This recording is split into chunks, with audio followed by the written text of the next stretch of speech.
Hello dear students, कैसे हैं आप लोग। बेटा आज का अपना टॉपिक है जो आपका थर्ड सेम है, उसकी ऑर्गेनिक केमिस्ट्री के तीसरी यूनिट चालू हो रही। 2 यूनिट अपन कंप्लीट कर चुके हैं, ठीक है। आज का है अपना तीसरा यूनिट चालू करेंगे अपन, ठीक है। तो तीसरी यूनिट क्या बोलती है? Fats and oil. Fats and oil. तो आज का अपना टॉपिक इसी पे रहेगा, पूरा फोकस अपन इसी पे करेंगे। फैट्स क्या होते हैं, ऑयल क्या होता है, ठीक है। बेसिकली देखें तो ये दोनों सेम है, ठीक है। ये दोनों सेम है, बस ये है कि फैट्स क्या होते हैं, थोड़े से सॉलिड होते हैं, डेंस होते हैं, ठीक है। और ऑयल थोड़ा सा लिक्विड जैसे होता है, ठीक है। बस इसकी एक की डेंसिटी ज़्यादा होती है और एक की डेंसिटी कम होती है, बस इतना ही अंतर है। अदरवाइज दोनों के दोनों सेम है, ठीक है। तो पहले तो आप यही लिख लीजिए बेटा, जब भी क्लास अटेंड करो ना तो ये कॉपी पेन लेके बैठा करो, ठीक। तो लिखिए fats and oil are same, the only difference is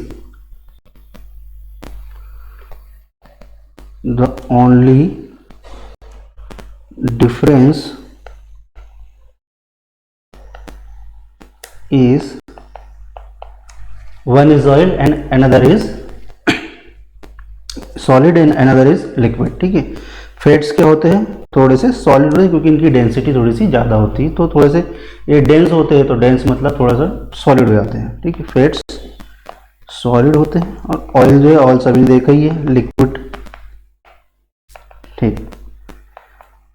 अब आते हैं, बात करते हैं फैटी एसिड्स की। फैटी एसिड की, फैटी एसिड्स क्या होते हैं बेटा? Fatty acids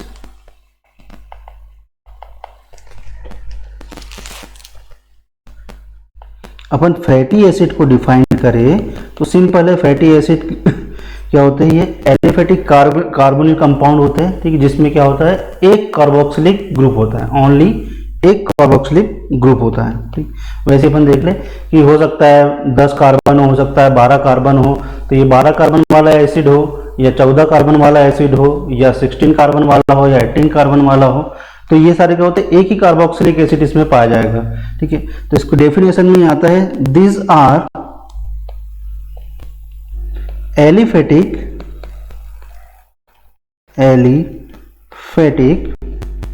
monocarboxylic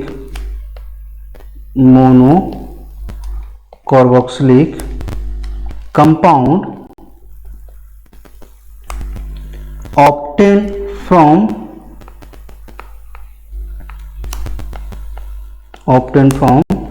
fats, natural fats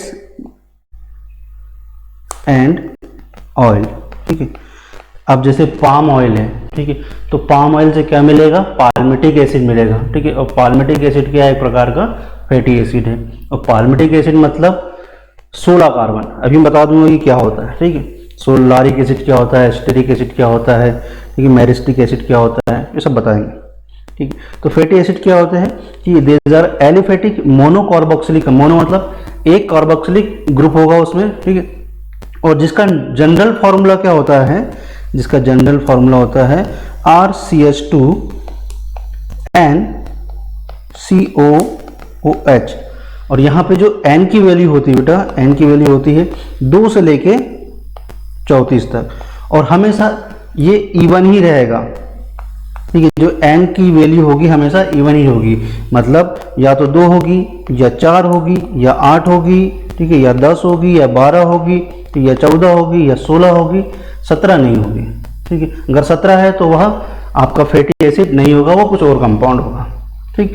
तो कहने का मतलब ये है कि ये जो नॉर्मल जनरल फॉर्मूला है इसका RCH2 NCOOH, तो यहाँ पे N की वैल्यू 2 से लेके आपका 34 तक होती है। और जैसे जैसे इनके कार्बन नंबर बढ़ते जाते हैं इनकी डेंसिटी बढ़ते जाती है, ठीक है।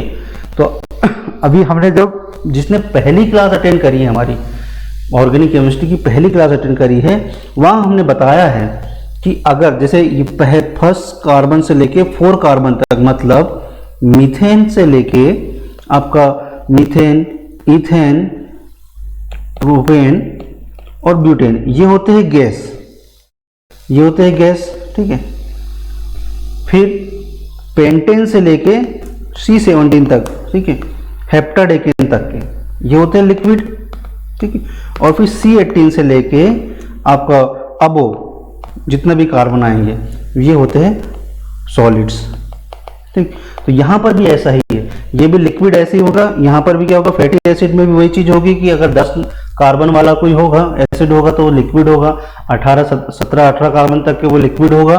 फिर उसके बाद में वह डेंसिटी उसकी बढ़ते जाएगी तो वह थोड़ा सॉलिड में कन्वर्ट होते जाएगा, ठीक है। इतनी बात आई समझ में।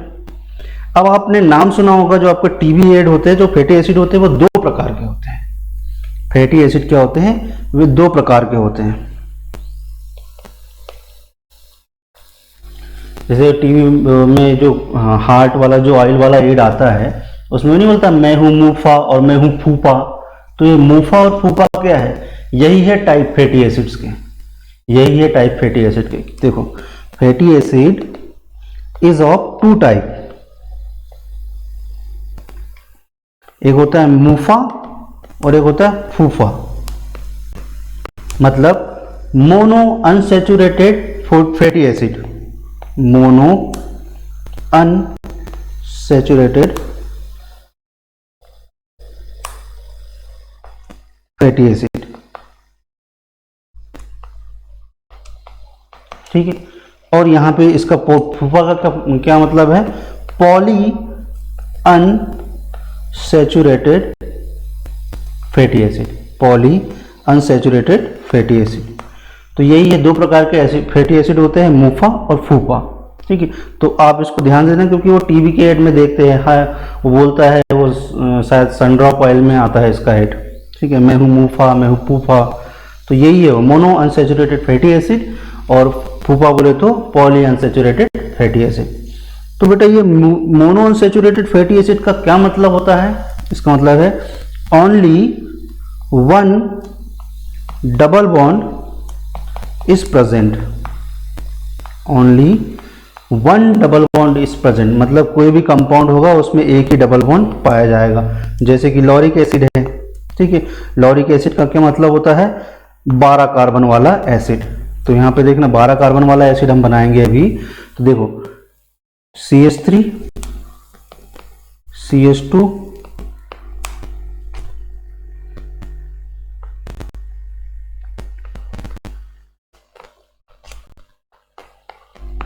एन की वैल्यू हमने क्या रखी 10, तो ये 10 कार्बन, ये 11 11 12, ठीक है। तो 12 कार्बन वाले एसिड को बोलते हैं क्या, लॉरिक एसिड, ठीक है। यह क्या है, एक प्रकार का फैटी एसिड है, एक ही डबल बॉन्ड है, ठीक है। तो एक इसमें आता है मूफा में, मोनो अनसैचुरेटेड, अनसैचुरेटेड इसलिए क्योंकि डबल बॉन्ड है, ठीक है।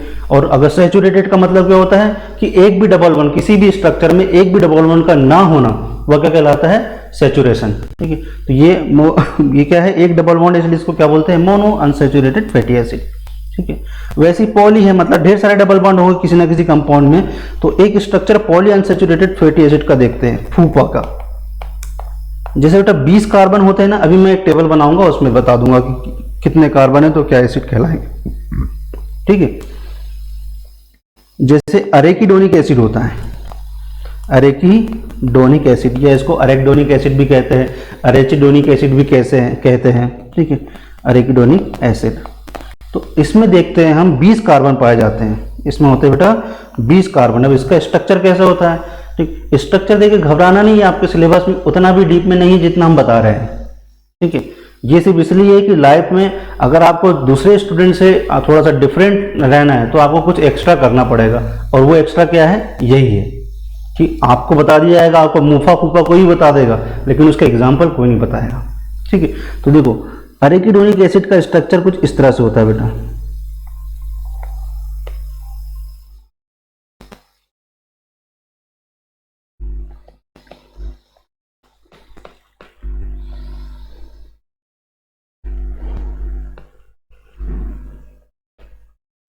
एक 2 3 4 5 6 7 8 9 10 11 12 13 14 15 16 17 18 19 और 20, ये डबल बॉन्ड यहाँ पे पाए जाते हैं बेटा।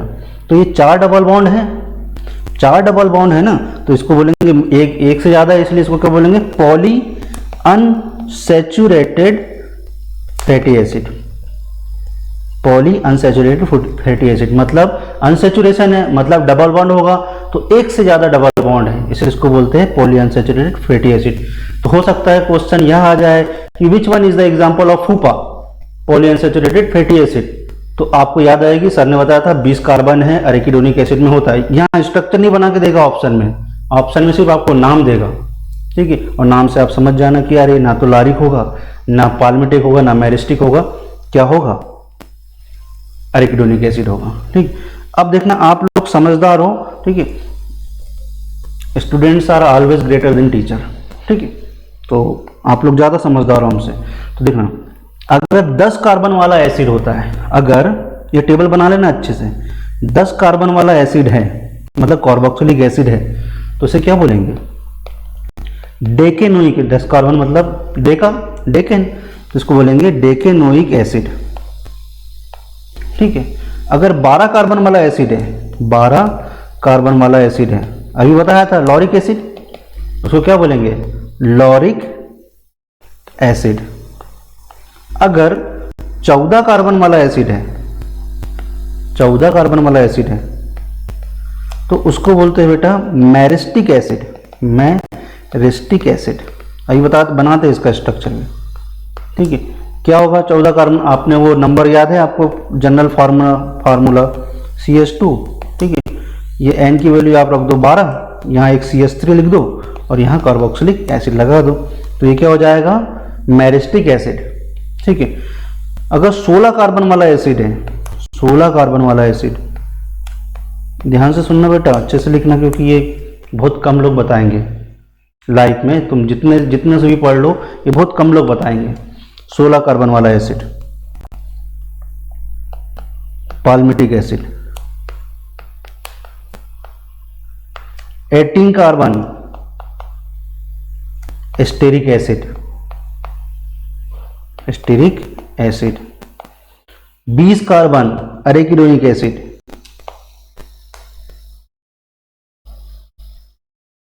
20 कार्बन वाला एसिड, ठीक है, अरेकिडोनिक एसिड। ठीक है, तो ये आपको याद रखना बेटा। तो फूफा का क्या एग्जांपल है, अरेकिडोनिक एसिड, ये सब सिंगल बॉन्ड वाले हैं, ठीक है, एक ही डबल बॉन्ड होगा इसमें। ठीक है, तो ये हो गया, इतना है बेटा समझ में। क्या था अपना, सिंपल है, फैट्स एंड ऑयल अपना आज का टॉपिक था। तो फैट्स एंड ऑयल क्या होते हैं, बेसिकली दोनों सेम होते हैं, ठीक है, बस इतना ही अंतर है कि एक सॉलिड होता है और एक लिक्विड होता है, क्योंकि एक की डेंसिटी ज्यादा होती है। ठीक, दूसरा अपन फैटी एसिड्स पे आते हैं। तो these are aliphatic monocarboxylic compound obtain from natural fats and oil.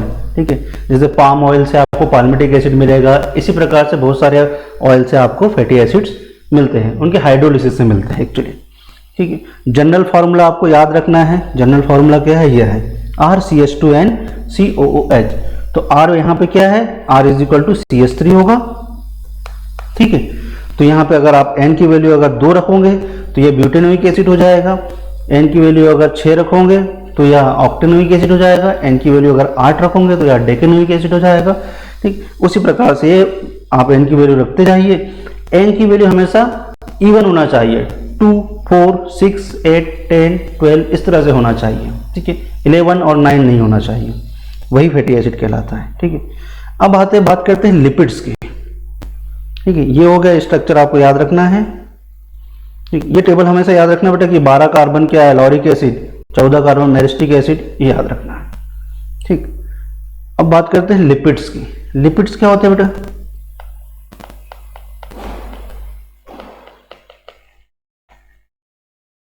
Lipids क्या होते हैं, लिपिड्स वे होते हैं asters of fatty acids with alcohol और ग्लिसरॉल। किसी भी एल्कोहल से या ग्लिसरॉल से एस्टर बना लेना, फैटी एसिड जैसे कि पाल्मिटिक एसिड है, ठीक है, वो अगर ग्लिसरॉल से अगर वो एस्टर बनाता है तो वो ट्राइग्लिसराइड कहलाएगा। ठीक है, तो इसी प्रकार के है ester of fatty acid with alcohol या ग्लिसरॉल। एल्कोहल से या ग्लिसरॉल से एस्टर बॉन्ड बनाना, तो वो क्या कहलाएंगे, लिपिड्स कहलाएंगे। अब लिपिड्स क्या होते हैं बेटा, दो प्रकार के होते हैं सॉरी, वैसे तो दो प्रकार के होते हैं, एक कॉम्प्लेक्स लिपिड और डेराइव लिपिड होते हैं। ठीक है, कॉम्प्लेक्स का मतलब होता है कि अगर उनके साथ में फास्फेट का कॉम्प्लेक्स बना हो, कोलिन का कॉम्प्लेक्स बना हो, ठीक है, तो इस तरह से कॉम्प्लेक्स लिपिड होते हैं। डेराइव मतलब स्टेरॉल्स आते हैं इसमें। ठीक है, और अपन इसके और क्लासिफिकेशन पे जाए तो lipids are classified into 3 category. Lipids are classified into 3 category. देखते हैं कौन से।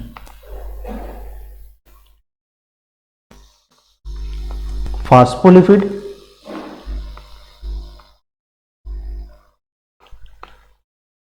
Phospholipid,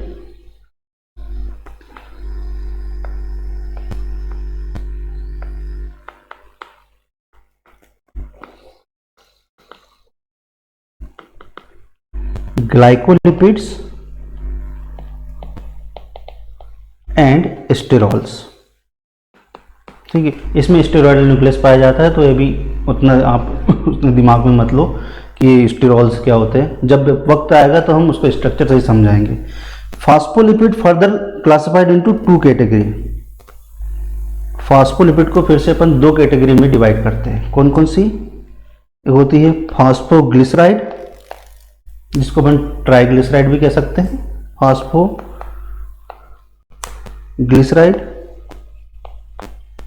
and sphingomyelin. स्फिंगोमाइलिन, ठीक है। ग्लाइकोलिपिड 2 प्रकार के हैं, ग्लाइको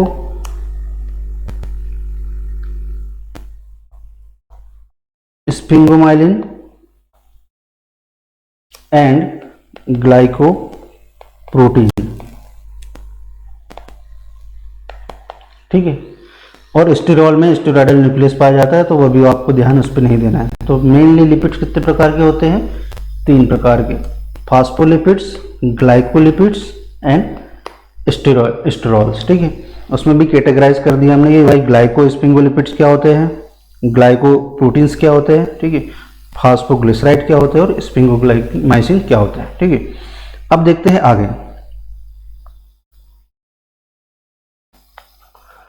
जो लिपिड्स होते हैं, अभी क्या बताया हमने कि ये एस्टर बनाते हैं किसके साथ में? एस्टर बनाते हैं किसके साथ में? ग्लिसरॉल या अल्कोहल के साथ में। तो देखना अच्छे से, है ना। ये हो गया आपका क्या, CH2, CHOH और CH2OH। ये किसका स्ट्रक्चर है? अब पढ़ने वाला जो बच्चा होगा जिसने पहली क्लास अटेंड करी है, वो बता देगा कि ये तो ग्लिसरॉल का स्ट्रक्चर है।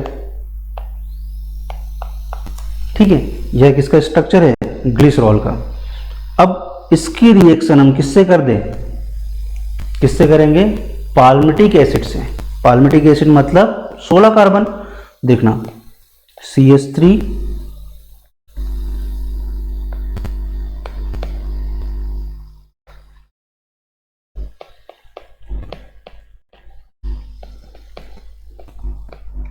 CH2 14 और ये CH3 अलग से।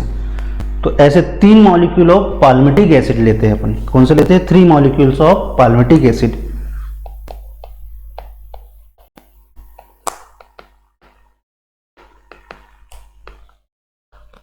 CH3, ठीक है, और यहां पर भी क्या आएगा? OH, CO, कार्बन 14 और ये CH3। तो क्या हो जाएगा? ये 3 मॉलिक्यूल्स ऑफ, ध्यान से समझना बेटा इसका ना, molecule of palmitic acid, palmitic acid. ठीक, अब इसकी अपन क्या करते हैं? रिएक्शन करवा देते हैं किससे? ग्लिसरॉल से। तो अब ध्यान देना, देखो यहां से लिख लेगा क्या? H, यहां से लिख लेगा OH, ठीक है, यहां से लिख लेगा H, यहां से लिख लेगा OH, यहां से लिख लेगा H और यहां से लिख लेगा OH। 3 मॉलिक्यूल्स ऑफ क्या लिख लिया? 3 मॉलिक्यूल्स ऑफ क्या लिख लेगा? H2O।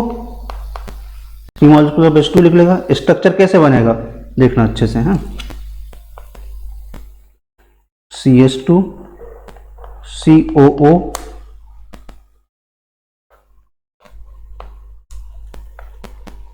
CH2 OCO CH2 14 था, 14 हमने लगा दिया, CH3 CH, फिर यहाँ से भी वही चीज़ होगी, एज इट इज लगा दो पाल्मिटिक एसिड को, CH2 14, फिर यहाँ पर भी इस तरह से लगा देंगे अपन, CH2 CO CH2 14। बेटा ये अगर आपने ये सीख लिया ये चीज़ें, तो ये अगर RGP के एग्ज़ाम में लिख दिया या फिर किसी भी प्रकार के एग्ज़ाम में लिखा, तो चेक करने वाला जो इवेल्युएटर होगा वो बहुत खुश हो जाएगा और 10 में से 10 या 14 में से 14 नंबर देगा। क्यों? क्योंकि ये स्ट्रक्चर देख के ही वो खुश हो जाएगा कि यार बच्चे ने ये बनाया। ठीक है, ये क्या बना बेटा? ये होता है पाम ऑयल, इसे ही बोलते हैं बेटा। देखो ये 3 है, ये 3 कार्बन है, एक ग्लिसरॉल का मॉलिक्यूल है, 3 मॉलिक्यूल ऑफ पाल्मिटिक एसिड आए हैं, 3-3 का खेल है। ये पूरा ग्लिसरॉल है, यहाँ पे क्या लगा हुआ है? 3 मॉलिक्यूल ऑफ पाल्मिटिक एसिड। ठीक है, तो ग्लिसरॉल के साथ में लगा है ना, इसलिए इसका नाम क्या पड़ा? Try glyceride, try glyceride. ठीक है, तो यही क्या है अपना ट्राई ग्लिसराइड, इसी को क्या बोलते हैं? लिपिड। मतलब वो डेफिनेशन को सेटिस्फाई कर रहा है कि नहीं कर रहा? Ester of fatty acid with alcohol या ग्लिसरॉल। तो ये क्या है? फैटी एसिड था, पाम ऑयल। ठीक है, क्या बना? देखो एस्टर बना ना, कार्बन ऑक्सीजन CO, तो ये एस्टर बॉन्ड हो गया ना, ये एस्टर बॉन्ड हो गया, तो इसी को तो क्या बोलते हैं? एस्टर। तो ester of fatty acid with glycerol या अल्कोहल इज कॉल्ड लिपिड। तो ये आपके लिपिड की डेफिनेशन विथ जस्टिफिकेशन। ठीक है बेटा, तो इसको ध्यान से समझना, ये बनता कैसे है। और हाँ, इस पूरे स्ट्रक्चर को बोलते हैं पाम ऑयल। ठीक है, पाल्मिटिक एसिड से बना है इसलिए इसको बोलते हैं पाम ऑयल। ठीक, अब आते हैं किस पे? फैटी एसिड के ऑक्सीडेशन पे। ठीक है, फैटी एसिड के ऑक्सीडेशन, इसको बीटा ऑक्सीडेशन कहते हैं बेटा मेनली। ठीक है, ये हो सकता है क्वेश्चन ऐसे ही आए कि what are fats in oil and discuss the beta oxidation of fatty acid. ठीक है, तो अपन डिस्कस कर लेते हैं अभी बीटा ऑक्सीडेशन। बीटा ऑक्सीडेशन, ठीक है, या फैटी एसिड ऑक्सीडेशन। तो इससे पहले ऑक्सीडेशन की प्रोसेस समझ लो कि ऑक्सीडेशन होता क्या है। ऑक्सीडेशन का मतलब सिंपल होता है ऑक्सीजन का जुड़ना, ऑक्सीजन का एडिशन, इट्स कॉल्ड ऑक्सीडेशन। मत जाओ इलेक्ट्रॉन पे किसी भी इतना डीप में। ठीक है, सिंपल भाषा में क्या समझे अपन कि ऑक्सीजन का ऐड हो जाना। ठीक है, किसी भी स्ट्रक्चर में ऑक्सीजन का ऐड हो जाना क्या होता है? ऑक्सीडेशन। नाम में छुपा है एडिशन ऑफ ऑक्सीजन। ठीक है, ऑक्सीजन का एडिशन, इट्स कॉल्ड ऑक्सीडेशन। बोल रहा है बीटा पे, बोल रहा है बीटा पे। अब मेरी बात ध्यान से सुनना बेटा, कितना भी कुछ भी पढ़ लेना। ठीक है, जब भी आप आंसर लगाओ, जब भी आप कभी भी आंसर लगाओ, चाहे जीपीएट पॉइंट ऑफ व्यू से देखे, चाहे RGP exam point of view से देखे, तो सोच समझ के लगाना। एक स्ट्रक्चर होता है एड्रीनलिन का, उसमें हमने सारे बच्चों को, सारे टीचर्स को, सारे बच्चों को, हर व्यक्ति को जिसको भी पढ़ाया उसको हमने बताया कि बीटा पे हाइड्रोक्सी ग्रुप होता है। ठीक है, बीटा पोजीशन मतलब फंक्शनल ग्रुप से पहला कार्बन अल्फा कहलाता है, दूसरा कार्बन बीटा कहलाता है। तो यहाँ पे हमने बताया कि एड्रीनलिन में बीटा पोजीशन पे हाइड्रोक्सी ग्रुप होता है, और हम जब उसको एग्जाम देने बैठे थे तो हमने ये क्वेश्चन गलत करके आए थे। ठीक है, तो ये आपसे भी हो सकता है। तो बीटा ऑक्सीडेशन का मतलब ये है बेटा यहाँ पर कि बीटा पोजीशन पे कहीं ना कहीं बीटा पोजीशन पे ऑक्सीडेशन मतलब ऑक्सीजन आके जुड़ रहा होगा। ठीक है, अब देखते हैं कि कैसे। तो एक कंपाउंड होता है बेटा कार्निटीन। कार्निटीन, ठीक है, कार्निटीन क्या होता है? यह क्वेश्चन बहुत आईएमपी है। क्यों? क्योंकि यहाँ पे क्वेश्चन डायरेक्ट ही पूछ सकते हैं कि व्हाट इज कार्निटीन या what is the name of carnitine. ठीक है, या हो सकता है इसके नाम से इसका नाम वो पूछ ले कि ये आईयूपीएसी नेम है और ये किसका आईयूपीएसी नेम है। तो देखो कार्निटीन क्या है? बीटा हाइड्रोक्सी ब्यूटरेट है। ठीक है, देखते हैं, बताते हैं कैसा स्ट्रक्चर है। पहले स्ट्रक्चर समझ लो, फिर आपको नाम बता देंगे। नाम आप ही बता दोगे बेटा, अब इतने इंटेलिजेंट आप लोग हो गए होंगे कि नाम तो आप बता ही सकते हो, ठीक है।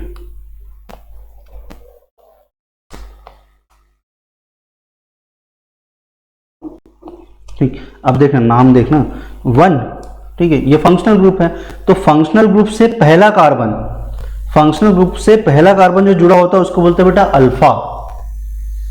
दूसरा कार्बन जो जुड़ा होता है उसको बोलते हैं बीटा, और तीसरा कार्बन जुड़ा होता है उसको बोलते हैं गामा, ठीक है। तो इसका पूरा नाम क्या हो गया?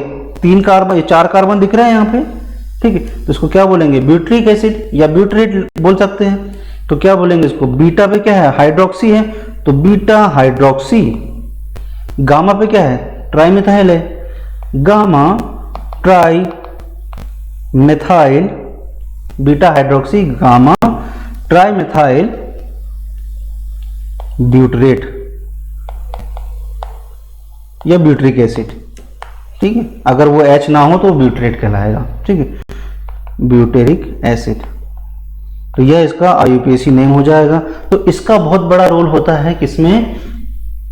बीटा फैटी एसिड के बीटा ऑक्सीडेशन, फैटी एसिड के ऑक्सीडेशन में। किसका? कार्निटीन का, ठीक है। अब बात करते हैं कि कार्निटीन होता कहाँ पाया जाता है। तो यह जो कार्निटीन होता है ना बेटा, माइटोकॉन्ड्रिया के अंदर, माइटोकॉन्ड्रिया के अंदर एक फोल्डेड स्ट्रक्चर होता है, सभी को पता है, फोल्डेड स्ट्रक्चर होता है माइटोकॉन्ड्रिया के अंदर, उसको बोलते हैं बेटा क्रिस्टी। इसका क्या नाम है? Cristae. This folded structure in mitochondria is known as cristae, ठीक है। तो इस क्रिस्टी के अंदर होता है यह कार्निटीन पाया जाता है। कार्निटीन भी किसके साथ में होता है? CPT ट्रांसफर एंजाइम के साथ में होता है, ठीक है। ना भी पूरा लिख देंगे, CPT कार्निटीन पाल्मिटोइल ट्रांसफरेज, ठीक है, या ट्रांसपोर्टर। तो कार्निटीन ट्रांसपोर्टर की मदद से क्या होता है? फैटी एसिड का ऑक्सीडेशन होता है। फैटी एसिड कहाँ जाएगा? माइटोकॉन्ड्रिया के अंदर जाएगा, वहां पर इसका क्या होगा? ऑक्सीडेशन होगा, ठीक है। किसकी मदद से जाएगा? कार्निटीन पाल्मिटोइल ट्रांसफरेज या ट्रांसपोर्टर, ठीक है। एंजाइम जो लगेगा उसको वो होता है ट्रांसफरेज एंजाइम, ठीक है। और इस कॉम्प्लेक्स को क्या बोलते हैं? कार्निटीन पाल्मिटोइल, मतलब ये यहाँ पे कहीं ना कहीं 16 कार्बन वाला एसिड आके जुड़ा होगा, पाल्मिटोइल ट्रांसपोर्टर 1, इसको CPT1 भी बोला जाता है, CPT1 भी कहते हैं, ठीक है। तो CPT1 भी कहने का क्या रीजन है यहाँ पर? कि ये कार्निटीन और पाल्मिटोइल के साथ में जुड़ा हुआ रहता है और ये फैटी एसिड को माइटोकॉन्ड्रिया के अंदर पहुंचाने में मदद करता है, ठीक है। तो क्वेश्चन तो यहीं से आ जाएगा बेटा कि कार्निटीन क्या है? तो beta hydroxy gamma tri methyl butyrate है, ठीक है। और यह कहाँ पाया जाता है? तो ये कहाँ पाया जाता है? क्रिस्टी के अंदर पाया जाता है, ठीक है। माइटोकॉन्ड्रिया के अंदर एक फोल्डर होता है, इनरमोस्ट फोल्डर होते हैं, उन्हें क्रिस्टी कहते हैं, ठीक, यहाँ पाया जाता है। अब देखते हैं फैटी एसिड का ऑक्सीडेशन कैसे होता है। तो देखो, अपन एक बहुत बड़ा स्ट्रक्चर नहीं बनाएंगे, अपन सिर्फ R लिखते समझते हैं, ठीक है। इसको समझना बेटा, ये बहुत काम की चीज़ है, यहाँ से बहुत क्वेश्चन भी आ सकते हैं, ठीक है। और यहाँ से RGP में तो ये आएगा ही आएगा क्वेश्चन कि discuss the beta oxidation process of fats and oil या फैटी एसिड, ठीक है। तो यहाँ देखना स्ट्रक्चर यह है CH2 COOH, R कुछ भी हो सकता है, ठीक है। तो R की अगर वैल्यू अगर अपन ने 9 रख दी, ठीक है, यहाँ पे तो कितना हो जाएगा? ये 12 कार्बन हो जाएंगे, 12 कार्बन मतलब लैरिक एसिड हो जाएगा। तो अभी R की वैल्यू मत रखो, R को R ही रहने दो अभी, ठीक है। R कुछ भी हो सकता है, RCH3 भी हो सकता है, तो यह ब्यूटेनोइक एसिड हो जाएगा, ठीक है।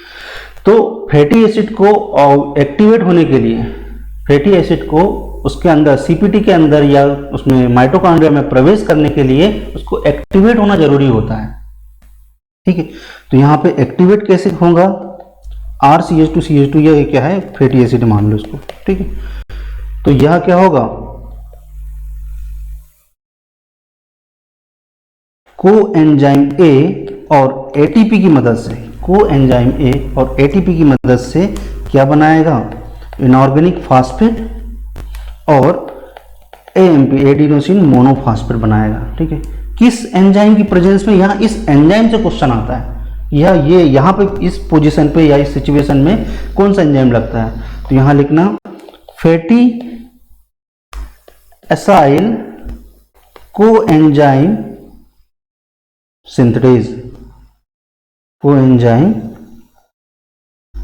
सिंथेटेज। तो जैसे कोएंजाइम सिंथेटेज लगा मतलब कहीं ना कहीं कोएंजाइम में एसएच कोएंजाइम में थायोनिल कोएंजाइम में आके जुड़ जाएगा। देखते कैसे जुड़ता है। CH2 इसको अपन इस तरह से लिखते हैं COS कोएंजाइम में। ठीक है, सल्फर के साथ में रहेगा, हमेशा याद रखना। कोएंजाइम में मतलब कहीं ना कहीं सल्फर और कोएंजाइम में रहता है। ठीक, तो अब ये हो गया क्या, एक्टिवेट। ये क्या हो गया, फैटी एसिड क्या हो गया अपना, एक्टिवेट हो गया। ठीक है, एक्टिवेट हुआ मतलब यहां देखना ये क्या था, एटीपी था। ठीक है, एटीपी एडिनोसिन ट्राइफॉस्फेट था, यहां से एएमपी चला गया मतलब एक एटीपी यहां पे गया, यहां पे आके लगा हुआ। एटीपी कहां की बात कर रहे हैं, मतलब कहीं ना कहीं माइटोकॉन्ड्रिया के आसपास की बात हो रही होगी। ठीक है, तो फैटी एसिड एक्टिवेटेड हो गया। ठीक है, एक्टिवेट हुआ। एक्टिवेट होने के बाद में एक पोर्शन आएगा, कौन सा पोर्शन है ये, कार्नेटिल ट्रांसफरेज या ट्रांसपोर्टर, कार्नेटिल ट्रांसपोर्टर।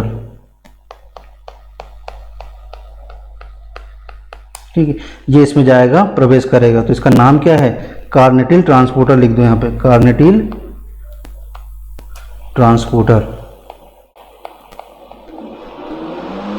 ठीक है, अब बात किस में कर रहे हैं अपन, अब माइटोकॉन्ड्रिया। ये सीपीटी मतलब यहां पे क्या है, ये सीपीटी है। ठीक है, कार्नेटिल पाल्मिटोइल ट्रांसपोर्टर। ये माइटोकॉन्ड्रिया में प्रवेश कर गया फैटी एसिड, तो fatty acid as it is ही प्रवेश करेगा ना अभी तो। CH2 COS coenzyme A। ठीक है, ये हो गया। ठीक, अब लगेंगे यहां पर क्या, एंजाइम्स। ठीक है, अब क्या होगा, ये देखो फंक्शनल ग्रुप यह है, ये क्या है, फंक्शनल ग्रुप है। तो फंक्शनल ग्रुप से पहला कार्बन क्या है, अल्फा, दूसरा कार्बन क्या कहलाएगा, बीटा। तो बीटा पे कुछ ना कुछ रिएक्शन होगी, क्योंकि बीटा ऑक्सीडेशन ही बोलते हैं फैटी एसिड को, मतलब बीटा पे ऑक्सीडेशन मतलब ऑक्सीजन आगे लगना ही है। ठीक है, यहाँ पे देखना पहले क्या होगा, यहाँ पर इसका ऑक्सीडेशन होगा। तो पहले यहाँ से अपन क्या निकालेंगे, हाइड्रोजन यहाँ से निकालेंगे। जब भी हाइड्रोजन लग रहा हो तो इसको क्या बोलते हैं, डिहाइड्रोजिनेज एंजाइम लगेगा ही लगेगा। अगर हाइड्रोजन लग रहा होगा, हट रहा होगा, यहाँ पे क्या लगेगा, डिहाइड्रोजन। नाम से समझ में आ रहा है कि डिहाइड्रो मतलब हाइड्रोजन का हटना। ठीक है, तो यहाँ पे डिहाइड्रोजिनेज एंजाइम लगेगा। और जब भी डिहाइड्रोजिनेज एंजाइम लगता है, या तो FAD आएगा या तो FADH2 आएगा, या तो NAD आएगा या FADH आएगा। ठीक, ध्यान देना इस चीज को। यहाँ पे देखिए FAD कन्वर्ट हुआ किसमें, FADH2 में। अब ध्यान देना ये FADH2 में कैसे कन्वर्ट हुआ। ये देखो अल्फा पोजीशन पे आपको हाइड्रोजन दिख रहा है, 2 हाइड्रोजन है, बीटा पोजीशन पे भी 2 हाइड्रोजन है, तो दोनों के पास से एक एक हाइड्रोजन निकल जाएगा। तो यहाँ पे देखो ये FAD था, किसमें कन्वर्ट हो गया, FADH2 में। यहाँ से 2 हाइड्रोजन उसने ले लिया, कहाँ से, ये बीटा कार्बन से और अल्फा कार्बन से। और जब यहाँ से हाइड्रोजन ले लिया है, यहाँ पे क्या आएगा, डबल बॉन्ड यहाँ पे आ जाएगा, CH डबल बॉन्ड। भाई कार्बन की वैलेंसी भी तो कंप्लीट करनी है, तो यहाँ पे डबल बॉन्ड आ गया। ठीक, फिर यहाँ पे एज इट लिख दो, कोएंजाइम है, S कोएंजाइम लिख दो। ठीक, अब इसका नाम क्या है, ये भी बहुत अच्छा क्वेश्चन है कि इसको बोलते क्या है। देखो जब भी बीटा पोजीशन पे डबल बॉन्ड आ जाए, उसको अपन डेल्टा से दर्शाते हैं, इस ट्राई से, इस स्ट्रक्चर से दर्शाते हैं। यहाँ लिख लो स्टार बना के कि जब भी बीटा पोजीशन पर डबल बॉन्ड आए तो अपन किससे रिप्रेजेंट करते हैं, डेल्टा 2 से। ठीक है, तो इसका नाम क्या पड़ा, delta 2 trans enoyl. Trans, ये जो हाइड्रोजन है ना एक दूसरे के ट्रांस पोजीशन पे होंगे, इसलिए इसको ट्रिसिस और ट्रांस फॉर्म में तो होते हैं कंपाउंड। तो यहाँ पे क्या लिखेंगे, trans enoyl. Enoyl इसलिए लिखा हुआ है क्योंकि ये कार्बोनिल कंपाउंड है। ठीक है, तो कार्बन ऑयल कंपाउंड लिख सकते हैं। कार्बोनिल कंपाउंड है, किससे जुड़ा है, डबल बॉन्ड से जुड़ा हुआ है। तो डबल बॉन्ड मतलब इन, डबल बॉन्ड को अपन इन लिखते हैं ना, एथीन, प्रोपीन, तो यहाँ डबल, इसलिए यहाँ पे क्या लिखा है, इन ऑयल। ठीक है, कोएंजाइम A। तो यहाँ इसको ध्यान से लिखना है, कोएंजाइम A। ठीक है, delta 2 trans enoyl coenzyme A। ठीक है, अब यहाँ आ गया डबल बॉन्ड, अब अपने को क्या लगाना है यहाँ पर, ऑक्सीजन लगाना है। पहले भी इसका दूसरे पेज पे जाते हैं, फिर से इसको बनाते हैं। RCH2 सॉरी डबल बॉन्ड है ना, CH नहीं आएगा, CH double bond CH COS coenzyme है, ठीक। अब यहाँ पे लगा दो कि आपको बीटा पोजीशन पे ऑक्सीडेशन मतलब बीटा पोजीशन पे OH आके जुड़ना है या ऑक्सीजन आके जुड़ना ही जुड़ना है। यहाँ पे लिखो बीटा हाइड्रोलाइगेज, ठीक है। लाइगेज का मतलब होता है जुड़ना, मतलब कोई भी एंजाइम आएगा, लाइगेज मतलब कहीं ना कहीं जो एडिशन हो रहा होगा, ठीक है। एस अगर सफिक्स में एज आ रहा मतलब एंजाइम है, और ये लाइगेज की बात हो रही तो मतलब कुछ ना कुछ जोड़ रहा होगा। तो यहाँ पे हाइड्रो है, ठीक है, तो यहाँ पे क्या हो जाएगा, OH जाके जुड़ जाएगा, बीटा हाइड्रोलाइगेज एंजाइम आके जुड़ेगा, ठीक। तो यहाँ पे लिखना RCH, अब यहाँ पे OH आ गया, बीटा पोजीशन की बात कर रहा तो यहाँ पे लिख दो OH, ठीक है। अब वैलेंसी या डबल बॉन्ड हट जाएगा, फिर से यहाँ पे CH2 आ जाएगा और COS कोएंजाइम है, ठीक। अब आता है किससे, डिहाइड्रोजन, फिर से डिहाइड्रोजन एंजाइम आएगा, तो यहां से भी डबल बॉन्ड, यहां से भी क्या हो जाएगा, H हट जाएगा, तो यहाँ पे आएगा CO, ये OH किस में कन्वर्ट हो जाएगा, जब OH का H जाता है, OH का H चला जाएगा तो ये C डबल बॉन्ड O में कन्वर्ट हो जाएगा, ठीक है। तो यहाँ पे आएगा डिहाइड्रोजिनेज एंजाइम, फिर से डिहाइड्रोजिनेज एंजाइम। अब यहाँ पे लगता है NAD, ठीक है, यहाँ पे लगता है NAD। अब वो NAD का फुल फॉर्म आपको पता ही है, निकोटिनामाइड एडेनोसिन डाइफॉस्फेट, ठीक है, ठीक है। तो यहाँ पे देखो NAD, और ये NAD किस में कन्वर्ट हो जाएगा, NADH में। H इसलिए क्योंकि ये जो H है, OH वाला H है, इसमें ले गया, तो ये NAD कन्वर्ट हुआ किसमें, NADH में। अभी जैसे H यहां से हटा तो RCO CH2 COS कोएंजाइम में आ गया। अब देखो बीटा पोजीशन पे कीटोन ग्रुप दिख रहा है आपको, देखो ये अल्फा पोजीशन पे फंक्शनल ग्रुप से पहला कार्बन अल्फा, दूसरा कार्बन बीटा, बीटा पे कीटो दिख रहा है कि नहीं, तो इसको क्या बोलेंगे, बीटा कीटो ऐसा, ये पूरा का पूरा क्या है, एसाइल कोएंजाइम है, एसाइल कोएंजाइम A, ठीक है। तो यहां पे जैसे ये beta keto acyl coenzyme A बना, उसके बाद में क्या होता है, उसके बाद में आता है एंजाइम CoSH, ठीक है, थायोलेज, इसको बोलते हैं थायोलेज एंजाइम, थायोलेज, ठीक है। यहां पे लिखना CoSH, ठीक है, कोएंजाइम है SH, ठीक है। तो यहाँ थायोलेज एंजाइम जैसे आएगा तो ये बॉन्ड क्या हो जाएगा, ब्रेक हो जाएगा, ये ब्रेक डाउन के लिए आएगा, यहां से ये बॉन्ड क्या हो जाएगा, ब्रेक हो जाएगा। जैसे यह बॉन्ड ब्रेक हुआ, RCO CH3 एक तरफ ये बन गया, प्लस CH2 CO SH को एंजाइम A, ठीक है। तो ये जो ग्रुप है ये यहाँ के लाके लग जाएगा, तो CH2 को एंजाइम SH इधर भी आ जाएगा, CH2 को एंजाइम SH इधर भी आ जाएगा, ठीक है। तो ये कुल मिला के क्या स्ट्रक्चर हो जाएगा, फैटी असाइल को एंजाइम A, फैटी असाइल को एंजाइम A, इधर भी क्या है, फैटी असाइल को एंजाइम A, ठीक है। तो यह ब्रेकडाउन जैसे हुआ, अब जो ब्रेकडाउन होगा ये दो दो कार्बन करके टूटेगा, फर्दर जो ब्रेकडाउन होते हैं ये दो दो कार्बन करके टूटेंगे, और जब तक ये टूटेंगे तब तक ये पूरा का पूरा फैटी एसिड पूरा हाइड्रोलाइज ना हो जाए। जैसे कि अगर 16 कार्बन वाला जैसे पाल्मिटिक एसिड है, तो दो कार्बन टूटे तो किस में कन्वर्ट हो गया, मैरिस्टिक एसिड में, फिर दो कार्बन टूटे तो किस में कन्वर्ट हो गया, लॉरिक एसिड में, फिर दो कार्बन टूटे तो डेकेनोइक एसिड, फिर दो कार्बन टूटे तो ऑक्टेनोइक एसिड, ठीक है। तो इस तरह से दो दो कार्बन करके उसका मेटाबॉलिज्म का ब्रेकडाउन होते रहेगा और आपका फैटी एसिड पूरा यूटिलाइज हो जाएगा बॉडी के अंदर, ठीक है। तो यह होता है बेटा beta oxidation of fatty acid. Beta oxidation क्यों बोले हैं, नाम से समझ में आ रहा है कि बीटा पोजीशन पे या तो ऑक्सीजन आके जुड़ रहा है या फिर हाइड्रोजन वहां से हट रहा होगा, ठीक है। तो removal of hydrogen is also known as oxidation and addition of oxygen is also known as oxidation. नाम में छुपा है ऑक्सीडेशन मतलब ऑक्सीजन का एडिशन, ठीक है, ऐसे समझो आप लोग, ऑक्सीजन का एडिशन, ठीक। तो यह प्रोसेस है बेटा किसकी, फैटी एसिड के ऑक्सीडेशन की। एक बार और भी ले लो इसका, देखो RCH2 ये फैटी एसिड है आपका, ठीक है। पहला एंजाइम कौन सा लगा, सिंथेटेज, को एंजाइम है, फैटी एसाइल को एंजाइम है सिंथेटेज। उसने इसको क्या कर दिया, एक्टिवेट कर दिया। कैसे, ये को एंजाइम है और ATP किस में कन्वर्ट हुआ, AMP में, मतलब कहीं ना कहीं एक ATP इसने यहाँ पे दे दिया होगा। ATP जैसे दिया तो वो एक्टिवेट हुआ। एक्टिवेट होने के बाद में कहाँ गया, CPT में, कार्निटिल पाल्मिटोइल ट्रांसपोर्टर में, ठीक है।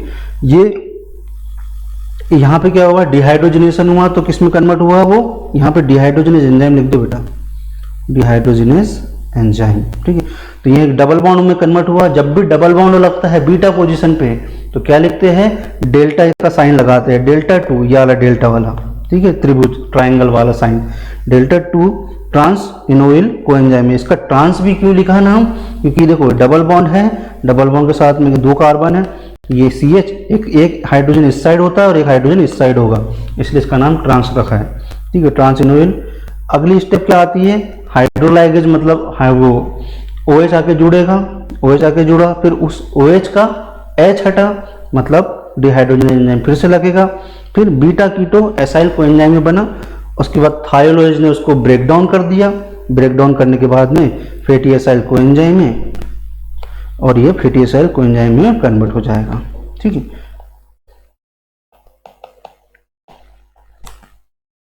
यह बन जाएगा बेटा, ये इस तरह से, ये इस तरह से बन जाएगा, और 2-2 कार्बन करके ब्रेक डाउन होते रहेंगे और जब तक ये पूरा फैटी एसिड यूटिलाइज ना हो जाए, ठीक।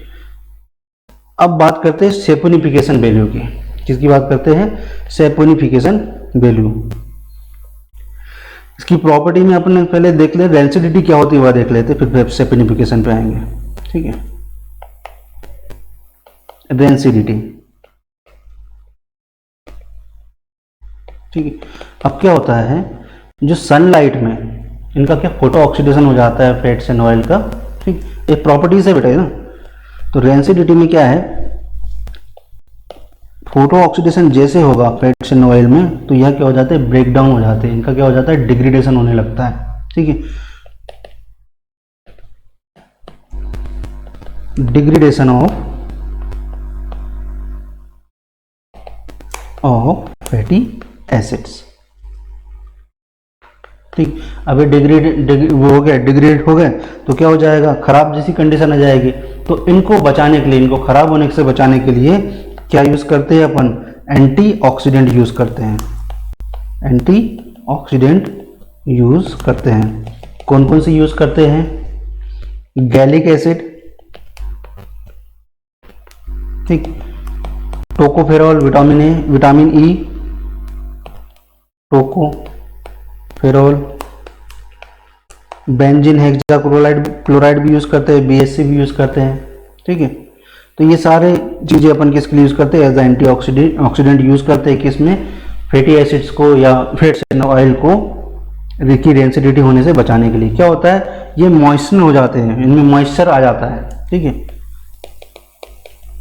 मॉइस्चर आ जाता है, ठीक। तो इसको इसी प्रोसेस को क्या बोलते हैं, रेंसिडिटी। सिंपल है, अगर हो सकता है क्वेश्चन यहाँ से आ जाए कि रेंसिडिटी को प्रिवेंट करने के लिए किस केमिकल कंपाउंड का यूज करते हैं, तो यह गैलिक एसिड का, टोकोफेरॉल का, BHC का, ठीक। तो ये तीनों चारों कंपाउंड अपन लिख सकते हैं, ठीक। अगला आता है आपका saponification value, saponification value.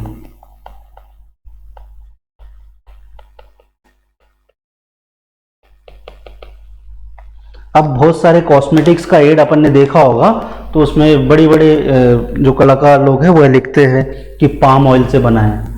Palm oil क्या है, अभी स्ट्रक्चर बताया था आपको पाम ऑयल का, क्या है, वो भी एक प्रकार का लिपिड है, ट्राइग्लिसराइड है, ठीक है। यहाँ पे देखना सेपोनिफिकेशन क्या होता है, पहले तो उसकी डेफिनेशन समझ लो। मिलीग्राम ऑफ, चाहे KOH हो चाहे सोडियम हाइड्रोक्साइड हो, किसी किसी बुक में सिर्फ KOH लिखा रहता है, किसी किसी बुक में सोडियम हाइड्रोक्साइड भी लिखा रहता है, ठीक है। मिलीग्राम ऑफ KOH, ठीक है, required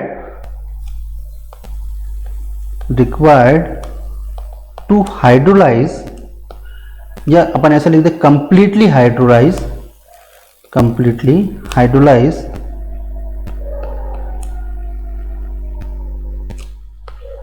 of 1 gram of fats and oil, fats and oil, मतलब 1 ग्राम फैट्स एंड ऑयल को पूरा हाइड्रोलाइज करने के लिए कितने मिलीग्राम ऑफ KOH लग रहा है, उसको अपन क्या बोलते हैं, सैपोनिफिकेशन वैल्यू।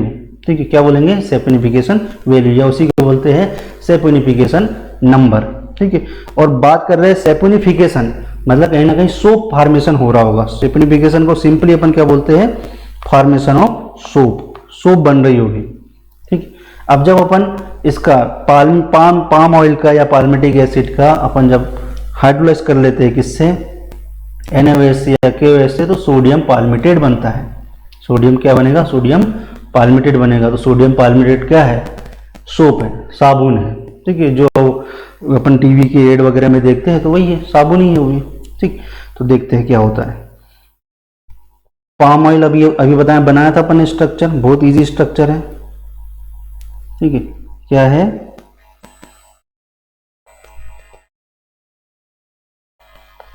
कितने कार्बन होते हैं पाम ऑयल में, 16। ठीक है, तो यहां देखना, पहले तो ग्लिसरॉल के साथ में इसको कर देते हैं रिएक्शन, CHOH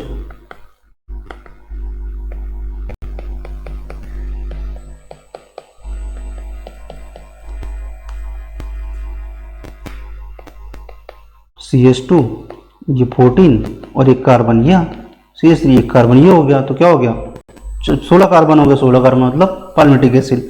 यहाँ पर भी ऐसे ही करेंगे, CH3, यहाँ पर भी 14 कार्बन, एक कार्बन ये कार्बोनिल वाला और एक कार्बन ये CH3 वाला, तो टोटल कितने हो गए, 16। ये हो गया बेटा आपका पाम ऑयल। ठीक है, इसी को बोलते हैं ट्राइग्लिसराइड। ठीक है, इसको अपन ने किससे हाइड्रोलाइज करवाया है, सोडियम हाइड्रोक्साइड से, NaOH से। ठीक, तो ये क्या बन जाएगा, यहाँ से जैसे हाइड्रोलिसिस हुई, जैसे हाइड्रोलिसिस होगी तो यहाँ पे क्या बनेगा, एक मिनट, ये जो ग्लिसरॉल है ये हाइड्रोलिसिस होगी। हाइड्रोलिसिस का मतलब क्या होगा, एस्टर बॉन्ड ब्रेक होगा, तो एस्टर बॉन्ड यहाँ से ब्रेक हो जाएगा। कहाँ से ब्रेक होगा बेटा, ये देखना, ये जो पोजीशन है ये यहाँ से ब्रेक होगा। हाइड्रोलिसिस का मतलब क्या, ठीक, यहाँ देखना, जब यहाँ जाएगा क्या, OH, किससे करवा रहे हैं अपन, NaOH से। ठीक है, ध्यान से देखना, ये OH है NaOH का और ये सोडियम वाला है। ठीक है, Na है, तो इस साइड आएगा OH और इस साइड आएगा Na। ठीक है, क्या आएगा, इस साइड आएगा OH और इस साइड आएगा Na। ठीक, तो जैसे आएगा तो यहाँ पे क्या बनेगा, सोडियम पाल्मिटेट और इधर आ जाएगा OH, तो ग्लिसरॉल अलग हो जाएगा। देखना अच्छे से, CH2OH अलग, CH2OH, CH2OH। ठीक, ये बन गया आपका ग्लिसरॉल। और यहाँ पे क्या है, ये 3 मॉलिक्यूल है ना, तो यहाँ पे 3 मॉलिक्यूल लेंगे तो तीनों अलग अलग हो जाएंगे। ठीक, तो यहाँ पे क्या, सोडियम O, ठीक है, CO, ये पूरा का पूरा पाल्मिटिक ऑयल, पाल्मिटिक एसिड जैसा का वैसा लिख देंगे अपन ये। तो ये 3 मॉलिक्यूल अब क्या बन जाएंगे आपके, सोडियम पाल्मिटेट, और यह क्या है, एक प्रकार की सोप है। तो इसलिए इसका नाम क्या पड़ा, सैपोनिफिकेशन प्रोसेस। ठीक है, तो कुछ नहीं है, वो ये कि नाम बड़े और दर्शन छोटे वाली बात है। ठीक है, अपन ने क्या है, सैपोनिफिकेशन क्या होता है कि कितने मिलीग्राम ऑफ KOH जरूरत है 1 gram of fats and oil को कंप्लीटली हाइड्रोलाइज करने में। ठीक है, अगर आप सुने अच्छे से, milligram of KOH required to hydrolyse 1 gram of fats and oil. Simple है, यही डेफिनेशन है, इसी तरह आपको याद करनी है। ठीक, ये सैपोनिफिकेशन की प्रोसेस है। क्या हुआ, सैपोनिफिकेशन मतलब सोप फॉर्मेशन हो रही है। ये पाम ऑयल है, तो ये क्या बनेगा आपका, पाल्मिटिक एसिड बनेगा। अब किस पाल्मिटिक एसिड किसके साथ साल्ट में है, सोडियम के साथ में साल्ट में है, तो क्या बना, सोडियम पाल्मिटेट। और जब सोडियम पाल्मिटेट बना तो इसी को क्या बोलते हैं, सोप।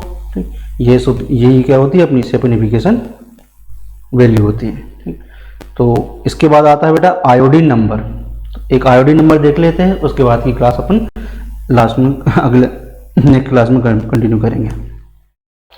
आयोडीन नंबर, इसको सुन लो बस, है ना।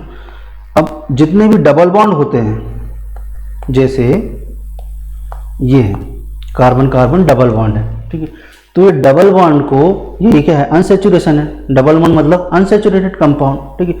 तो जितने भी double bond, number of double bond को हटाने के लिए, सेचुरेट करने के लिए कितने ग्राम ऑफ आयोडीन लग रहा है, कितने ग्राम ऑफ आयोडीन लगता है, उसको बोलते हैं अपन आयोडीन नंबर, ठीक है। तो 100 ग्राम ऑफ, अब सुनना अच्छे से, 100 ग्राम ऑफ, पहले तो डेफिनेशन लिख लो अच्छे से, number of gram of iodine required for saturation of double bond, ठीक है, फैटी एसिड, ठीक है। तो जो फैटी एसिड में पाए जाने वाले डबल बॉन्ड को रिड्यूस करने में या अनसेचुरेट करने में कितने ग्राम ऑफ आयोडीन लग रहे हैं, उसको बोलते हैं iodine number. 100 gram of fatty acid है, 100 ग्राम ऑफ फैटी एसिड। तो अपन इसको अब नेक्स्ट क्लास में कंटिन्यू करेंगे। देखो जैसे अपन ये Ca कार्बन है, ये क्या है, एथीन है। तो अपन ने क्या किया, एक आयोडीन से रिएक्ट करवा दी इसकी। जैसे अपन ने आयोडीन से रिएक्ट करवाई तो क्या हो जाएगा, ये आयोडीन है, अब 2 आयोडाइड मॉलिक्यूल आके यहाँ पे जुड़ जाएंगे।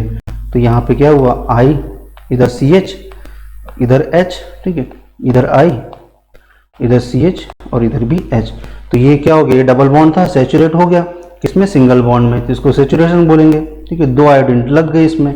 तो यही क्वेश्चन बनता है, यही डेफिनेशन बनती है कि number of gram of iodine required for saturation of double bond, और वो भी क्या, फैटी एसिड के 100 ग्राम में, ठीक है, 100 ग्राम ऑफ फैटी एसिड, ठीक है। तो इसको ध्यान से देखना, अपन नेक्स्ट क्लास में उसको कंटिन्यू करेंगे।